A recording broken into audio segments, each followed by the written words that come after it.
তুর পর্বতের নিকটে গেছে। এমন সময় দেখে মুসা নবী একজন ব্যক্তি, হাতও নাই পাও নাই, কাঠের ডুমার মতন গড়ায় গড়ায় মুসা নবীর সামনে এসে বলে, ওগো আল্লাহর নবী, আপনি তুর পর্বতে আল্লাহর সঙ্গে কথা বলবেন, আমার কথা একটু আল্লাহকে বলবেন। এই দুনিয়াতে আমার দ্বারা কোনো কাজ হলো না, কারণ আমি লুলা পঙ্গু, আমি দুনিয়ার কোনো কাজ করলাম না। আল্লাহ খামাখা আমাকে দুনিয়াতে প্রেরণ করেছে, আমার দ্বারা দুনিয়ার কোনো কাজ হলো না। জোরে কারণ কি হলো না? কারণ হাতও নাই পাও নাই, কি করবে? তো হাতও নাই পাও নাই, এই পঙ্গু দিয়া দুনিয়ার কোনো কাজ হলো না। আল্লাহ আমাকে খামাখা দুনিয়াতে পাঠাইছে, আমার দ্বারা আল্লাহর কোনো কাজ হবে কি না এইটা একটু আপনি আল্লাহর কাছ থেকে শুনবেন। মুসা নবীর দেখা হলো কয়জনের সাথে? আপনারা মনোযোগ না দিয়ে শুনলে তো লাইন সাকার তোমরা আজিদান রকম বুঝতে পারবেন না। এই আয়াতকে বোঝানোর জন্যেই আমি এই কথাগুলো বলতেছি, নবীর হাদিস। মুসা নবী তুর পর্বতে গিয়ে আল্লাহর সঙ্গে কথা বললেন। আল্লাহর সঙ্গে যখন কেউ কথা বলে, আপনারা বলেন তো অন্য কোনো দিকে তার কোনো খেয়াল থাকে? আল্লাহর সঙ্গে যখন আমরা কথা বলবো অন্য কোনো খেয়াল থাকবে? কথা কয় না, খেয়াল থাকবে? এখানে যেগুলো কথা দিয়ে আলোচনা হচ্ছে কথাগুলো কার? আল্লাহ। কিন্তু আমরা তো এই মাহফিলের খেয়াল আনতে পারিনি। হাদিস শরীফের মধ্যে আছে, আল্লাহ কোনো মুহূর্তের জন্যে কোনো বান্দা বান্দির উপরে যদি সন্তুষ্ট হয়ে যায়, আল্লাহ তার জন্য জাহান্নামকে হারাম বানায়া জান্নাতের মালিকানা দিয়ে দেয়। সুবহানাল্লাহ। আপনারা কি অন্য কোনো দিকে খেয়াল করতেছেন? তাহলে একবার যদি সুবহানাল্লাহ বলেন, এই ওয়াজ আর কতবার শুনবেন? সুবহানাল্লাহ বলার সঙ্গে সঙ্গে আল্লাহ তাআলা ওই ব্যক্তির নামে জান্নাতে একটা গাছ লাগাই দেয়। আর আল্লাহ রাসূল বলেছেন 3টা তসবিহ। যেরকম কয়টা? 3টা তসবিহ কেউ যদি অনায়াসে নিজের জবান থেকে প্রকাশ করতে পারে, কারো কথাতে না, নিজের ইচ্ছায়, আল্লাহ নবী বলেন সে যত বড় পাপী হোক না কেন, মৃত্যুর সময় আল্লাহ তাকে জান্নাতের মালিকানা দিয়া তার মৃত্যু ঘটায়া দেয়। সুবহানাল্লাহ। কয়টা? 3টা। একটা হলো সুবহানাল্লাহ, একটা হলো আলহামদুলিল্লাহ, আর একটা হলো আল্লাহু আকবার। এই 3টা তসবিহ বলার সময় আমরা কোনো সময় গাফলতি অলসতা করব না। আল্লাহর প্রশংসা বেশি করলে আল্লাহ যে তার প্রতি খুশি হয়, এই সম্পর্কে আল্লাহর নবী বলেন, আল্লাহর একজন নবী নাম হলো মুসা কালিমুল্লাহ। এই পবিত্র কোরআন শরীফ পড়লে যেই নবীকে সবচাইতে বেশিবার পাওয়া যাবে, সেই নবীর নাম হলো মুসা কালিমুল্লাহ। উনি একদিন তুর পর্বতে যাচ্ছেন। তুর পর্বতে কোথায়? তুর পর্বতে। মুসা নবী তুর পর্বতে কেন যায়? আল্লাহর সঙ্গে কথা বলার জন্য।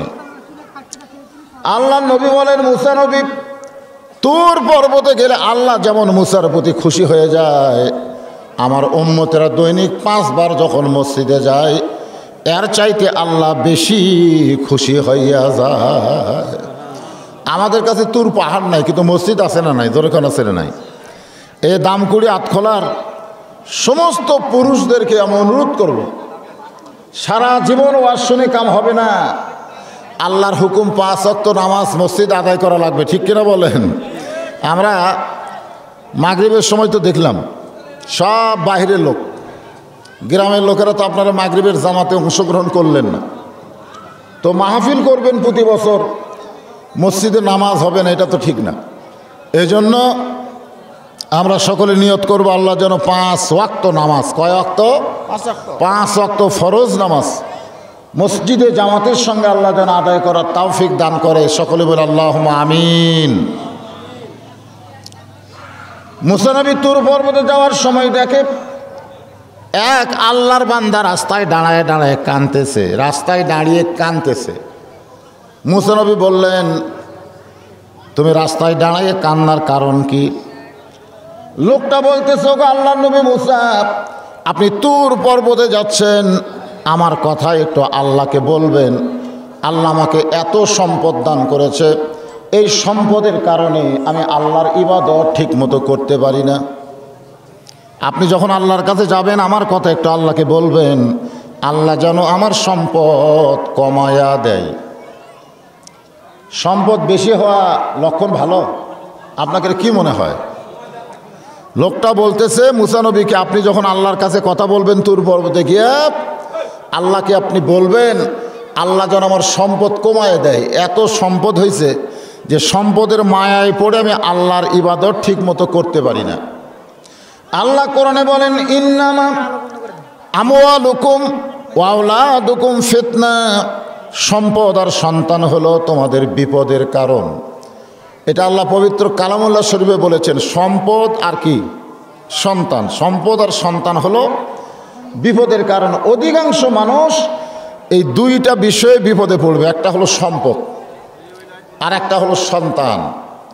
সম্পদকে ঠিক মতো যদি আমরা বন্টন করতে না পারি, এই সম্পদের কারণে আমাদেরকে জাহান্নামে যেতে হবে। আবার সন্তানকে ঠিক মতো যদি মানুষ করতে না পারি, এই সন্তানের কারণে অনেক বাপ মা জাহান্নামে যাবে। সন্তান আর একটা হলো সম্পদ, খুব খেয়াল করবেন। তা আল্লাহ আমাকে এত সম্পদ দান করেছে, এই সম্পদের কারণে আমি আল্লাহর ইবাদত করতে পারতেছি না। আল্লাহ রাসূল বলেছেন দুইজনই ভালো, ধনী লোকটাও ভালো, গরিব লোকটাও ভালো।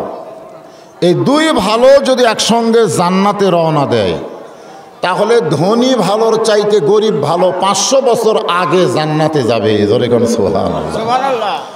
এই হিসাবে কোনটা ভালো, ধনী ভালো না গরিব ভালো? গরিব ভালো। আমরা দুনিয়াতে কি গরিব হবার চাই? তার মানে আমরা বিশ্বাস করি না। আমরা ধনী হবার চাই, দরকার হলে 500 বছর পরে জান্নাতে যাব, কিন্তু গরিব আমরা হব না। আল্লাহ রাসূল বলেছেন আমি গরিব থাকতে ভালোবাসি, গরিব হয়ে দুনিয়া থেকে বিদায় নিতে চাই। হাসরের ময়দানে গরিব উম্মতের সঙ্গে আমি নবী দাঁড়াবার চাই। জোরে কর সুবহানাল্লাহ। মুসা নবী বলতেছে ঠিক আছে, আমি তোমার কথা আল্লাহকে বলবো, আল্লাহ যেন তোমার সম্পদ কমায় দেয়। জোরে কারণ কি করা লাগবে? সম্পদ কমায় দেওয়া লাগবে। কিছুদিন আসার পরে মুসা নবী দেখতেছে একটা মহিলা রাস্তায় কাঁদতেছে। আল্লাহ নবী মুসা বলে, মা তুমি কান্দো কেন? মেয়েটা বলতেছে আমি এত অভাবের মধ্যে আছি, আমার একটু সম্পদের দরকার। এই দুনিয়াতে এত অভাব নিয়ে আমি থাকতে পারবো না। আপনি একটু আল্লাহকে বলবেন আমার সম্পদ যেন আল্লাহ বাড়ায়া দেয়। মানে যে গরিব অবস্থায় আছি এই অবস্থায় থাকতে আমি পারতেছি না। আমার একটা বাড়ি, একটা ঘর, সে ঘরটাও নষ্ট হয়ে গেছে। বৃষ্টি হলে ঘরের মধ্যে পানি পড়ে, আমি ঠিকঠাক মতো খাবার টাবার পাই না। আপনি একটু আল্লাহকে বলবেন আল্লাহ যেন আমার সম্পদ বাড়ায়া দেয়। প্রথম ব্যক্তি কি বলছে? সম্পদ কমায়া দেয়। এর আবার চিন্তা কি সম্পদ বাড়ায়া দেয়। আমরা যারা গরিব আছি তারা মনে করতেছি ধনীরা খুব শান্তিতে আছে, এরকম মনে করি না আমরা? যে দালান বাড়ি, বিল্ডিং বাড়ি, এসি মেসি কত কি রে, ধনীরা খুব শান্তিতে আছে। আসলে আবার ধনীরা কিন্তু মনে করতেছে আমাদের চাইতে গরিবরাই শান্তিতে আছে। আসলে শান্তিতে আছে কে শান্তিতে আছে এটা বোঝানোর জন্যে আমি পবিত্র কোরআন থেকে একটা আয়াত তেলাওয়াত করেছি। ইন্নামাল মুমিনুনা আল্লাযীনা ইযা যুকিরাল্লাহু ওয়াজিলাত কুলুবুহুম ওয়া ইযা তুলিয়াত আলাইহিম আয়াতুহু যাদাতুহুম ঈমানাও ওয়া আলা রাব্বিহিম ইয়াতাওয়াক্কালুন। সকলে বলেন আল্লাহু আকবার। আল্লাহু আকবার। এই যে সুবহানাল্লাহ, আলহামদুলিল্লাহ, আল্লাহটা কি? আল্লাহু আকবার। আল্লাহু আকবার কখন বলবেন? হ্যাঁ, ও রব্বাকা ফাকাব্বির। আল্লাহ রাসূলকে বলেছেন আপনি তাকবীর দেন। কেন দিবেন? আপনারা যে কোরআনের আয়াত শুনতেছেন, কোরআনের আয়াত শুনলে কি হয়? ওয়াইজা তুলিয়াত আলাইহিম আয়াতুহু যাদাতুহুম ঈমানান। আল্লাহ কোরআন আয়াতের কারণে ঈমান বাড়ায় দেয়। তো ঈমান বাড়ানোর লক্ষণ কি? চুপ থাকা? আল্লাহু আকবার, তাকবীর দেওয়া। মুসা নবী বললেন মা ঠিক আছে, তোমার কথাও আমি আল্লাহকে বলবো। ঠিক আছে, তোমার কথাও আমি আল্লাহকে বলবো। অন্তরের মধ্যে আজকের মাহফিলের খেয়াল নিয়ে আসেন। গল্পগুজব অনেক করা যাবে, কিন্তু এরকম মাহফিল কি প্রতি রাত হবে? তো এই জন্য আপনি একটু মনোযোগ দেন। মুসা নবী আল্লাহর সঙ্গে গল্প করতে করতে এক সময় মুসা নবী বলতেছে, আল্লাহ আমি এখন বিদায় নেবার চাই। আল্লাহ বলে, মুসা রাস্তার মধ্যে তোমাকে 3 ব্যক্তি ধরেছে। কয় ব্যক্তি? 3 ব্যক্তি। তো তাদের কথা তুমি বলবা না?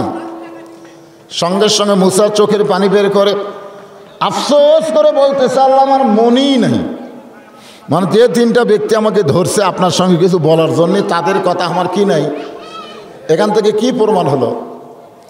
আমরা যদি একটা নবীকে ধরার পরে সেই নবী মনে ভুলে গেছে, আমরা অনেকে মনে করি যে আমরা পিঠ ধরছি। জোরে কোন কি ধরছি? কথা কয় না পিঠ ধরা। এরকম পিঠ ধরা কিছু লোক আছে না? নাই, আমার কোনো টেনশন নাই, আমি পিঠ ধরছি। পিঠ ধরছেন, ধরেন, পীরে আপনার কথা আল্লাহ বলবে এইটা মনে করবেন না, কারণ একজন নবী পর্যন্ত ভুলে গেছে।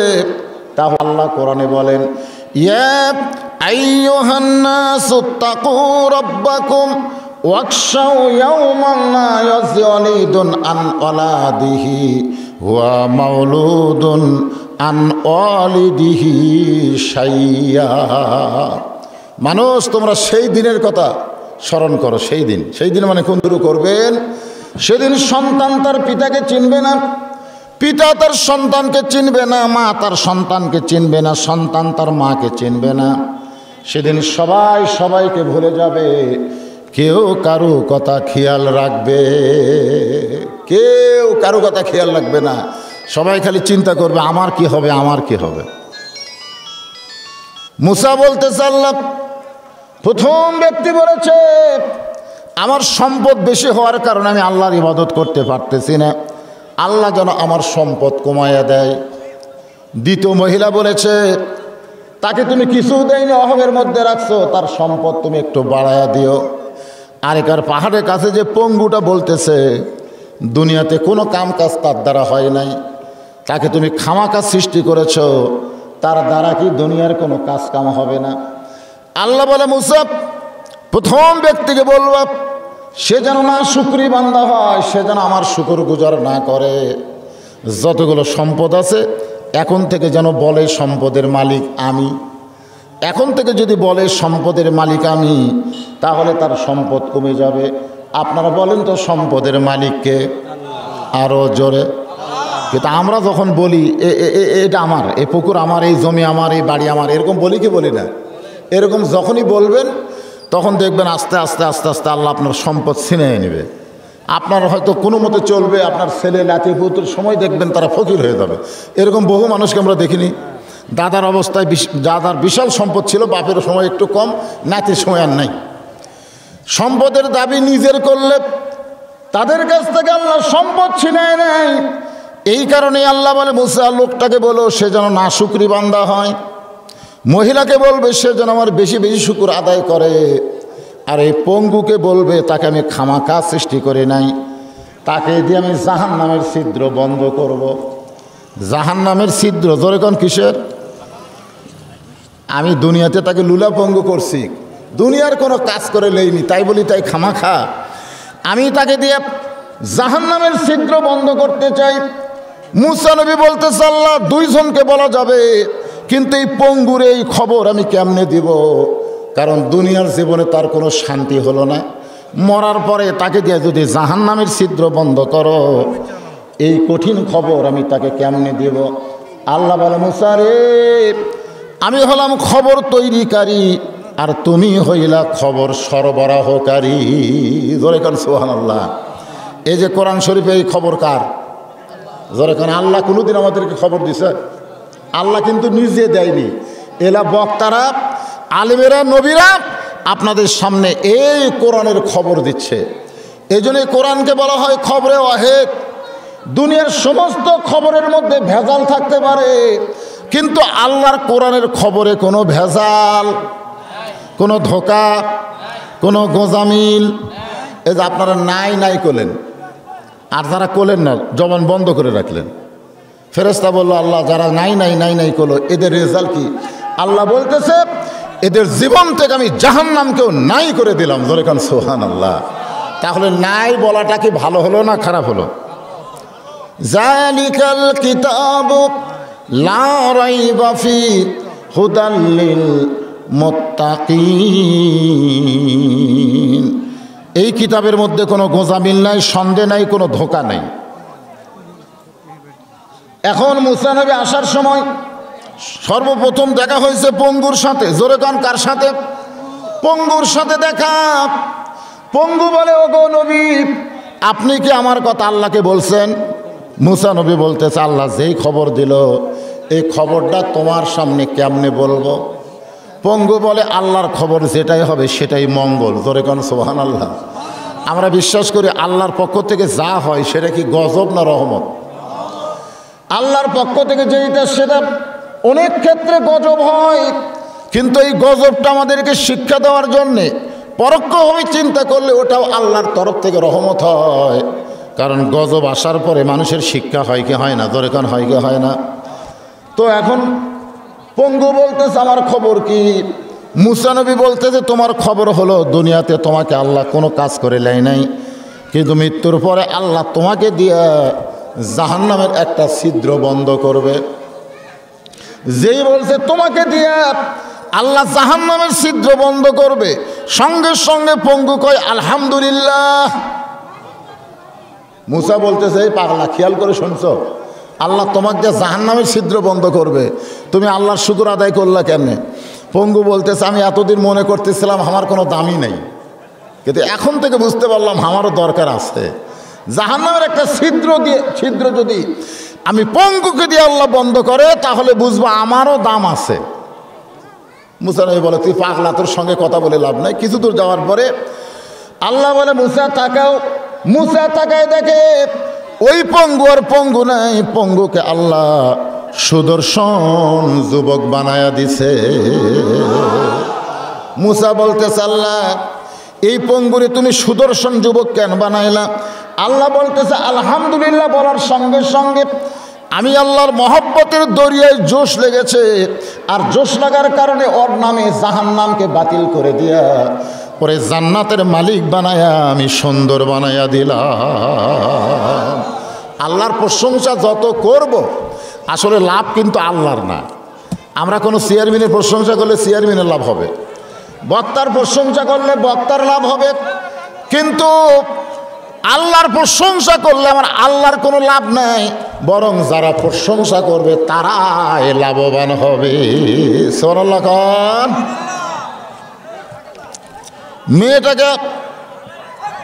মেয়েটার সামনে যখন মুসা নবী, আরে কেবল একটু আপনারা সাইজ হচ্ছেন, আবার বেসাইজ হলেন।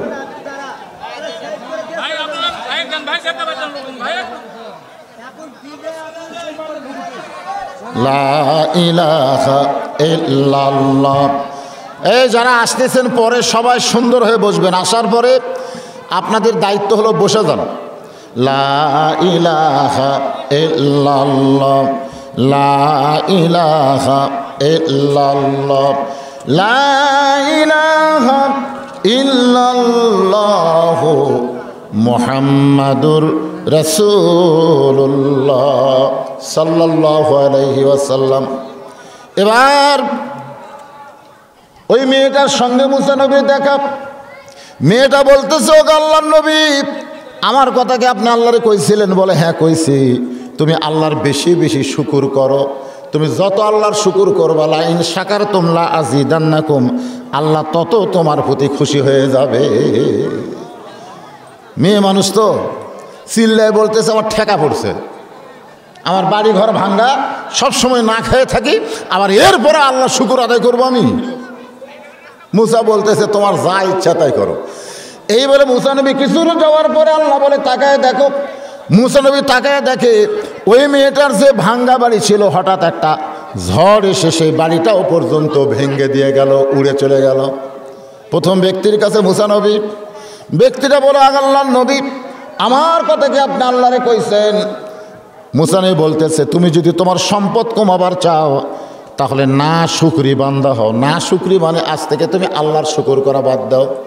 লোকটা কান্দে বলে, আল্লাহর শুকর না করলে ঈমান থাকবে না। আমি কি বেঈমান হয়ে মারা যাব নাকি? মুসা বলতেছে যত আল্লাহর শুকর আদায় করবে আল্লাহ তত নিয়ামত আরো বাড়াইয়া দিবে। এই জন্য আল্লাহর প্রশংসা করার ব্যাপারে আমরা কোনো সময় গাফলতি করব না, যে আল্লাহ দয়া করে রহম করে আজকে এই কোরআন কারীমের মাহফিল আমাদেরকে কবুল করেছেন। হতে পারে আজকের মাহফিল আমাদের জান্নাত পাওয়ার ওসিলা। ধরে কোন হতে পারে কি পারে না?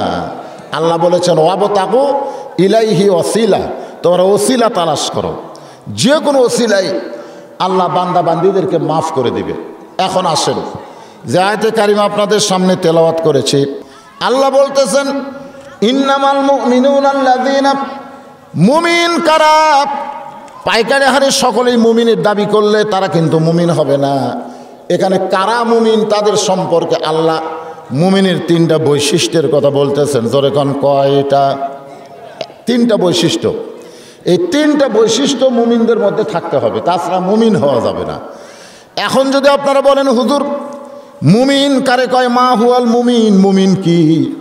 সাহাবীরা জিজ্ঞাসা করলেন ইয়া রাসূলুল্লাহ মুমিন সম্পর্কে আমরা জানতে চাই। আল্লাহ রাসূল বললেন লা ইলাহা ইল্লাল্লাহ মুহাম্মদ রাসূলুল্লাহ হলো ঈমান। সুবহানাল্লাহ কোন লা ইলাহা ইল্লাল্লাহ মুহাম্মাদুর রাসূলুল্লাহ কি? ঈমান। জোরে কোন কি? ঈমান।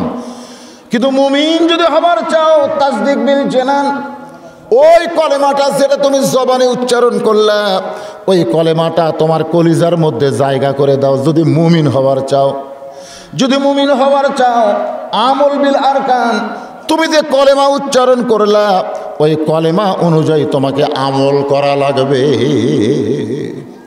এখন আমরা যারা এখানে বসে আছি সবার ঈমান আছে। জোরে কোন সবার কি আছে? ঈমান আছে না? না জোরে কোন আছে না? কিন্তু মুমিন হওয়াটা খুব কঠিন ভাইজান।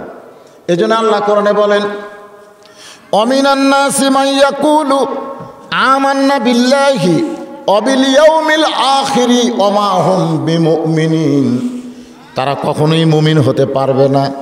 যদি আল্লাহ বিশ্বাস করে, পরকালকে বিশ্বাস করে, এরপরেও তারা মুমিন হতে পারবে না যতক্ষণ পরকালের মালিক আল্লাহর হুকুম অনুযায়ী না চলে। খালি বলে আল্লাহ মানি, আল্লাহ মানি, রাসূল মানি, কিন্তু আল্লাহর হুকুমও মানে না, নবীর তরিকা মোতাবেক চলে না। তারা কি মুমিন হতে পারবে? যখন পারবে বাংলাদেশে মুমিন হিসাবে পরিচয় দিতে পারবে, কিন্তু মরার সময় আপনারা জানেন কি পরীক্ষা হবে? কঠিন পরীক্ষা হবে। আমি আপনি যখন মৃত্যুর বিছানায় পড়ে যাব এমন সময় শয়তান আসবে। কে আসবে? আজরাইল আসার আগে কিন্তু শয়তান আসবে। শয়তানের এক হাতে থাকবে একটা শরবতের পিয়ালা, আর এক হাতে থাকবে জাদুকরি জান্নাত। এই বাম হাতে থাকবে জান্নাত আর শয়তানের ডান হাতে থাকবে শরবত। প্রত্যেকটা মানুষ মৃত্যুর সময় এত পিপাসার্ত হবে, আল্লাহ রাসূল বলেছেন একটা সাগরের পানিও যদি তার মুখে ঢুকে দেওয়া হয় তবুও তার তৃষ্ণা মিটবে না, মানে এত পিপাসা। প্রত্যেকটা মানুষ আমরা যখন মৃত্যুর বিছানায় পড়ে যাব তখন আমাদের পিপাসা এত বেড়ে যাবে। এমন সময় শয়তান ওই শরবতের গিলাস এসে বলবে এখানে সেই মানের শরবত আছে, এক গিলাস পান করলে আর পিপাসা থাকবে না। শরবত পান করবা? তখন তো আমরা সবাই বলবো হ্যাঁ পান করবো, দাও গিলাস দাও। তখন শয়তান বাম হাতের এই জান্নাত দেখাবে, এই দেখো এই যে জান্নাত, এই জান্নাতে যাবা নাকি? জান্নাত দেখার পরে সে তো পাগল হয়ে বলবে জান্নাতে যাব।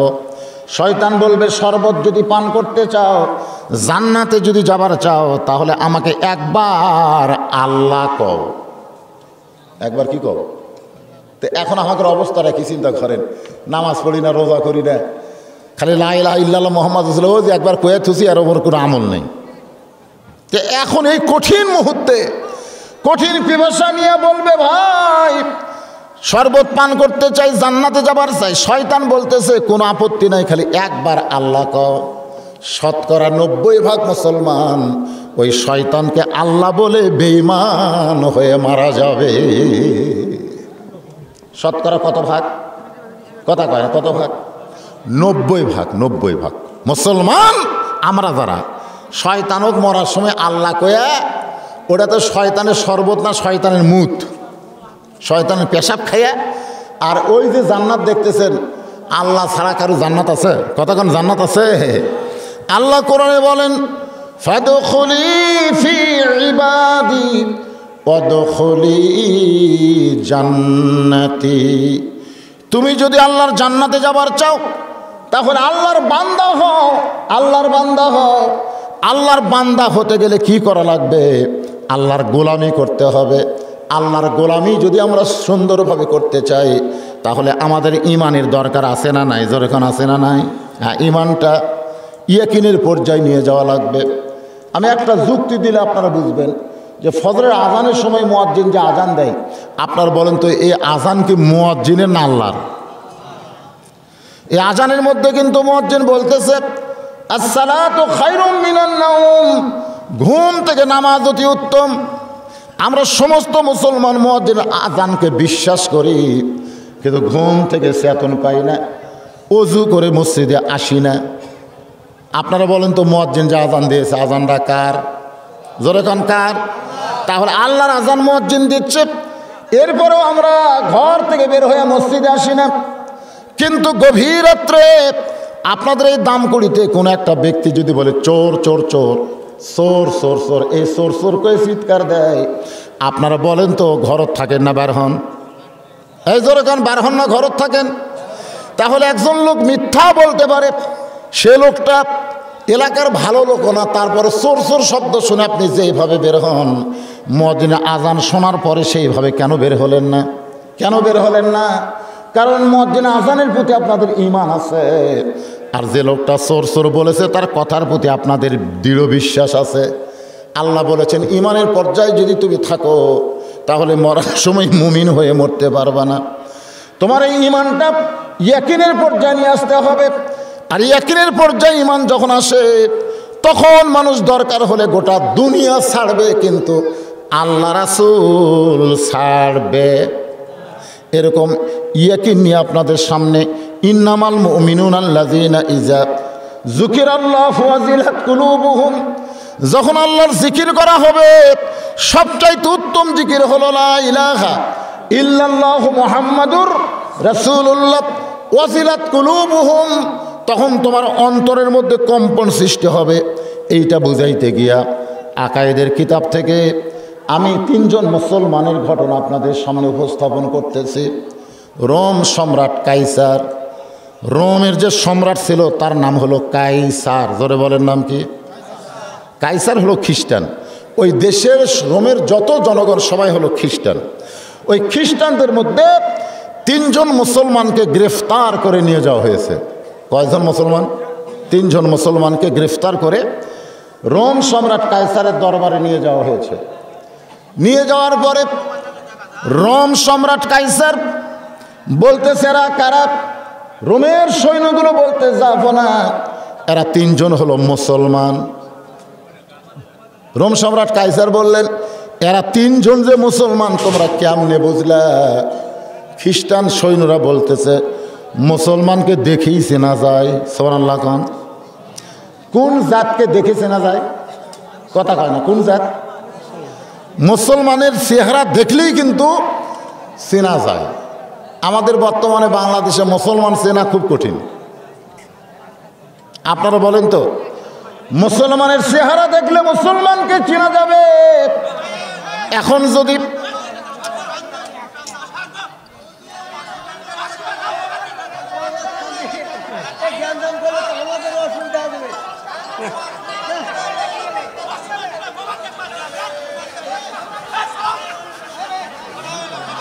সাংবাদিকরা দিবে, কিন্তু আপনারা না করলে তো আমাকে আপনারা শুনে পাবেন না। তো মাইকটা কিন্তু নাই ভাই জানে হই সই করে কি কোনো সমস্যার সমাধান হয়?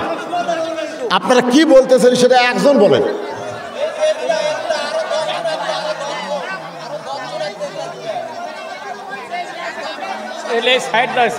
আচ্ছা,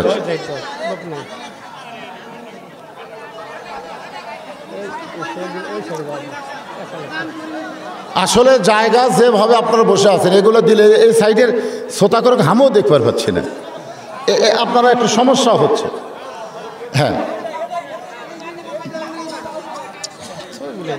আর দিও না বাবা, আর কেউ না, আর তোমরা উঠা বসা করো না। এমনি তো দ্রব্যমূল্যের দাম বেশি হয়ে মানুষের মাথা গরম হয়ে আছে। জি জি, কিন্তু হচ্ছে তেরানি আর ওই আরেকটা এখন তো দাওয়া করা যাবে না, এরা তো নিয়ে চলে আসবে। লা ইলাহা হ্যাঁ, সবাই জবান বন্ধ রাখেন। আল্লাহ রহমত বরকত নাজিল করো, জোরে কেন আমিন।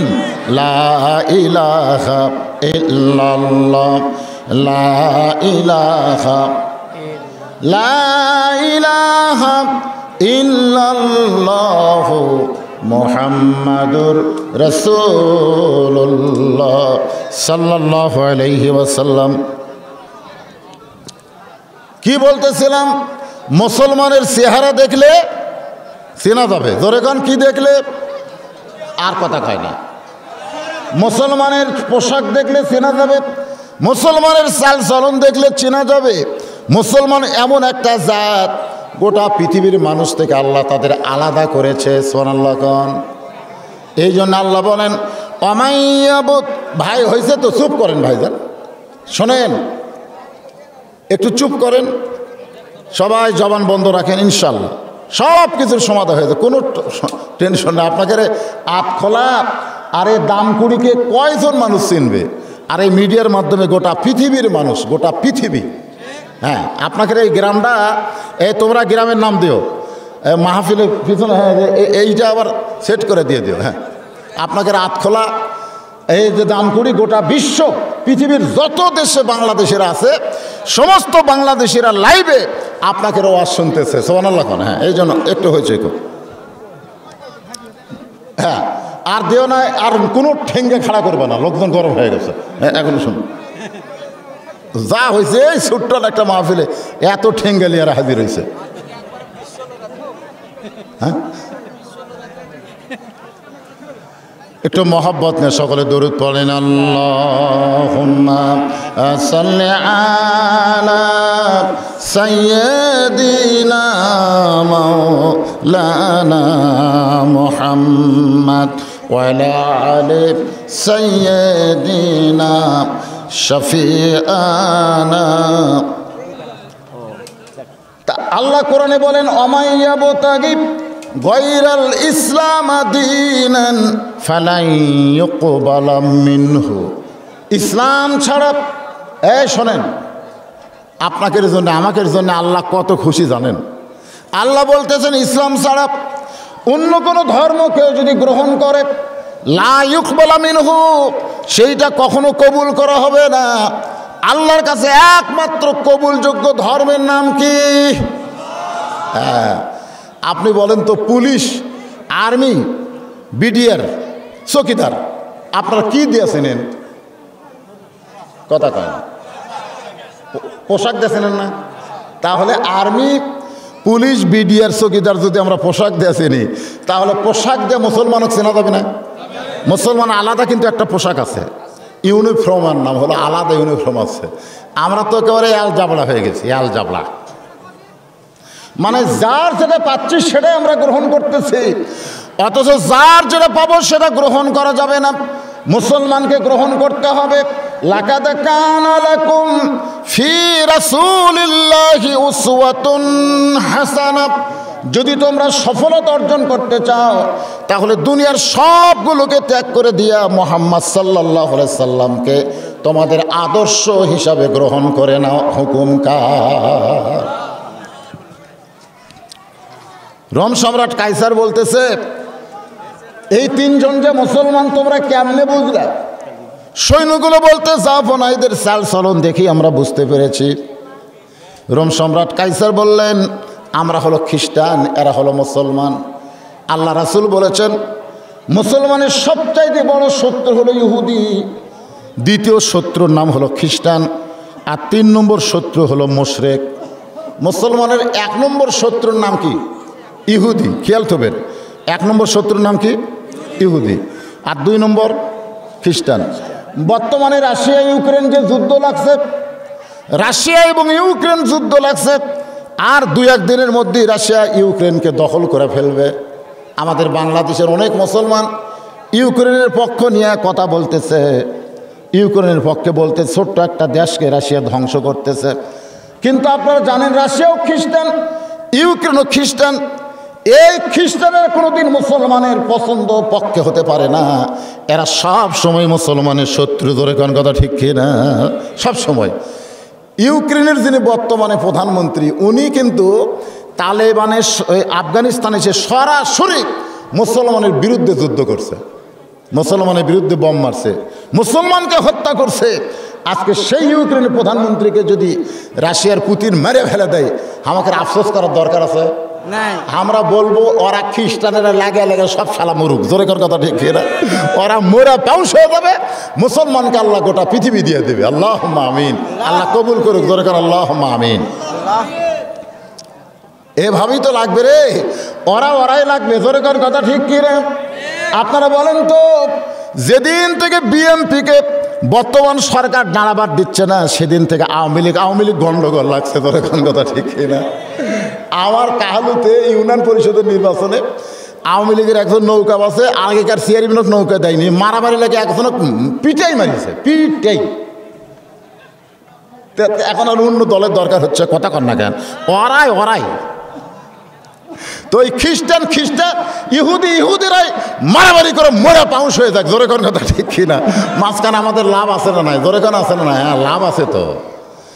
ইন্নামাল মুমিনুনা আল্লাযীনা ইযা যুকিরাল্লাহু ওয়াজিলাত কুলুবুহুম ওয়া ইযা তুলিয়াত আলাইহিম আয়াতুহু যাদাতুহুম ঈমানাও ওয়া আলা রাব্বিহিম ইয়াতাওয়াক্কালুন। রোম সম্রাট কাইসার দাঁড়িয়ে বললেন, আমি জীবনে বহু যুদ্ধ করেছি, বহু যুদ্ধে বিজয় লাভ করেছি, আজকে আমার জীবনের শেষ এবং শ্রেষ্ঠ যুদ্ধ। আজকে আমি একটা যুদ্ধ ঘোষণা করলাম। সৈন্যগুলো বলতেছে, জাহাপনা আপনি কি পাগল হয়ে গেলেন? কিসের যুদ্ধ করবেন? 3 জন মুসলমানকে আমরা গ্রেফতার করে আপনার সামনে নিয়ে আইছি। 3 জন মুসলমানকে দেখে আপনি কি যুদ্ধ করবেন? রোম সম্রাট কাইসার বললেন, আজকের যুদ্ধের নাম হলো এই 3টা মুসলমানের কাছ থেকে ঈমান হরণের যুদ্ধ। আজকের যুদ্ধের নাম হলো ঈমান হরণ। বোঝেন, আমাদের বাংলাদেশে গোপনে গোপনে কিন্তু আমাদের ঈমান হরণ হচ্ছে। এই যে ফেসবুক, ইউটিউব, আমাদের ছেলেরা আগে যেভাবে গান দেখতো, এখন মোটামুটি বক্তাদের ওয়াজ শোনে কি শোনে না? দরকার শোনে কি শোনে না? এখন দেখবেন অনেক যুবক বলে, হুজুর আপনার 50টা ওয়াজ আমার আছে, আজাহারির 40টা আছে, অমুক বক্তার এই যে তহা আদনানের 10টা ওয়াজ। এই যে এরা এখন গান বাজনা বাদ দেওয়া ওয়াজ শুনতেছে, লক্ষণ ভালো না খারাপ? দরকার ভালো না খারাপ? হ্যাঁ, এখন ব্যাপার হলো, শোনেন, ঈমান হরণের যুদ্ধ চলতেছে আমাদের বাংলাদেশেও। আমাদের যুবকগুলোকে নষ্ট করার জন্যে বর্তমানে একটা আইন করা হয়েছে। 21 বছরের বেশি যদি কোনো যুবকের বয়স হয়, সেই যুবক যদি মদ পান করতে চায়, তাহলে সে লাইসেন্স করতে পারবে। কি করতে পারবে? 21 বছরের বেশি, মানে 21-এর আগে করা যাবে না। দিকে বিয়ে করার একটা বয়স আছে, মদ পানেরও একটা বয়স করে দিয়েছে। 21 বছরের বেশি বয়সে কোনো ছেলে যদি মদ পান করতে চায়, তাহলে মদের একটা লাইসেন্স সরকার দিবে। এরকম 100 যুবক যদি লাইসেন্স করে, তাহলে আবাদ পুকুর একটা মদের দোকান করার পারমিট সরকার দিয়ে দিবে। আপনারা বলেন তো, যুবকগুলো যদি মাতাল হয়ে যায়, তাহলে আমাদের সমাজ কোনোদিন ভালো থাকবে না। এই জন্যে আল্লাহ কোরআনে সরাসরি মদকে হারাম করে দিয়েছে। ধরে কোন কথা ঠিক কি না? কথা কোন ঠিক কি না?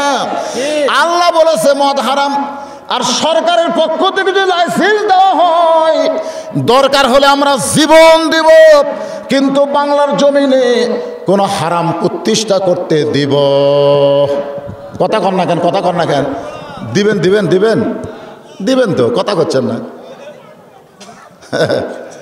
আল্লাহ বলেছে মদ পান করা কি জায়েজ না হারাম? জোরে কোন, জায়েজ না হারাম? আর সরকার যদি লাইসেন্স দেয়, আমরা সেই লাইসেন্সের পক্ষে না বিপক্ষে? কারা কারা বিপক্ষে? 2 হাত তোলা, আল্লাহকে দেখান। লিল্লাহি তাকবীর। জীবন থাকতে বাংলার জমিনে মদ পানের লাইসেন্স দিতে দেওয়া যাবে না। জোরে বলেন কথা ঠিক। এই ইমান হরণের যুদ্ধ বোঝেন। একটা লোককে যদি আপনি সাইজ করতে চান অত মাতাল করেন, যে কোনো জিনিস দেখ মাতাল করেন, সম্পদের লোভে করেন, নারীর লোভে করেন, আর মদ পান করায় করেন, অত মাতাল করে দেন। আর ইমান আস্তে আস্তে কি হবে? ইমান থাকবে না চলে যাবে। জোরে কন, একটু মনোযোগ দেবেন। রোম সম্রাট কাইসার বললেন আজকের যুদ্ধের নাম হলো ইমান হরণের যুদ্ধ। রে সৈন্যরা, এই তিনজন মুসলমানের কাছে প্রস্তাব দেওয়া হবে, যদি সহজে ইমান না দেয় ইমান কেড়ে নেওয়ার ব্যবস্থা করা হবে। এই বলার সঙ্গে সঙ্গে বিশাল একটা আগুনের চুলা জ্বালানো হলো। আগুনের চুলায় দাউ দাউ করে আগুন জ্বলতেছে, ওর ওপরে বিশাল একটা ডেকসি, তার মধ্যে মনে মনে তেল। ওই তেলগুলো যখন টকবক টকবক টকবক করতেছে, এমন সময় রোম সম্রাট কাইসার বললেন, রে তিনজন মুসলমান, তোমরা যদি বাঁচতে চাও তাহলে একটা বারের জন্য বলো আল্লাহ রাসূল মানি না। খালি জবান দিয়ে বলবা আল্লাহ রাসূল মানি না, তাহলে তোমাদের তিনজনকে মুক্ত করে দেওয়া হবে। তোমরা স্বাধীনভাবে তোমাদের এলাকায় চলে যাবে। তোমাদের জীবন বাঁচানোর শর্তের নাম হলো আল্লাহ রাসূল মানি না।